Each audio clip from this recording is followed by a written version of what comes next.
মহতারাম, আসসালামু আলাইকুম ওরহমতুল্লাহি ওবরাকাতুহ। ওয়ালাইকুম আসসালাম ওরহমতুল্লাহি তাআলা ওয়া বারাকাতুহু। মহতারাম, আমি কি পবিত্র কোরআন নিয়ে আপনাকে কিছু প্রশ্ন করতে পারি? অবশ্যই, কেন নয়, বলুন। মহতারাম, পবিত্র কোরআনের নাম কি শুধু কোরআনই নাকি আরো নাম আছে? ধন্যবাদ। পবিত্র কোরআনের নাম শুধু কোরআনই নয়, এটি ছাড়াও এ মহাগ্রন্থের আরও 90-এর উপরে নাম আছে।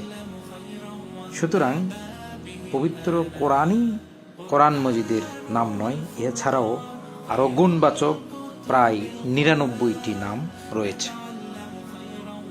মহতারাম, সেগুলোর মধ্যে কিছু নাম কি বলবেন? অবশ্যই, যেমন ধরুন, পবিত্র কোরআনের এক নাম হলো আল ফুরকান, আরেকটি নাম হলো আল কিতাব, আরেকটি নাম হলো আল মাজিদ, আরেকটি নাম হলো আল জিকির, আরেকটি নাম হলো আন নূর। এরকম করে পবিত্র কোরআনের 99টি গুণবাচক নাম রয়েছে।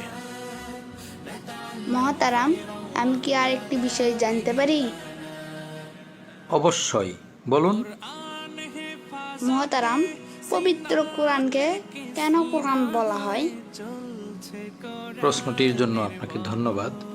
পবিত্র কোরআনকে কোরআন বলার পিছনে অনেকগুলো কারণ রয়েছে। তার মধ্যে দুটি কারণ আমার কাছে বেশি প্রণিধানযোগ্য মনে হয়েছে। এই দুটি কারণের একটি কারণ হলো, কোরআন অর্থ হলো বহুল পঠিত, অর্থাৎ পবিত্র কোরআন পাক সবচেয়ে পঠিত, বেশি পঠিত একটি মহাগ্রন্থ, যেটা পৃথিবীতে সবচেয়ে বেশি পঠিত, সবচেয়ে বেশি পড়া হয়েছে।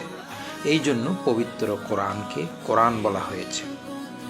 আরেকটি কারণ হলো, কোরআন শব্দের অর্থ হলো জমা করা। পবিত্র কোরআন সব প্রকার জ্ঞানকে এক জায়গায় জমা করেছে এবং সকল তথ্যকে এক জায়গায় জমা করেছে। এজন্য এই কোরআন শরীফকে কোরআন বলা হয়। মহতারাম, আপনাকে অনেক অনেক ধন্যবাদ। প্রশ্ন করার জন্য আপনাকেও অনেক অনেক ধন্যবাদ। আল্লাহ আপনাকে জাযায়ে খায়ের দান করুন।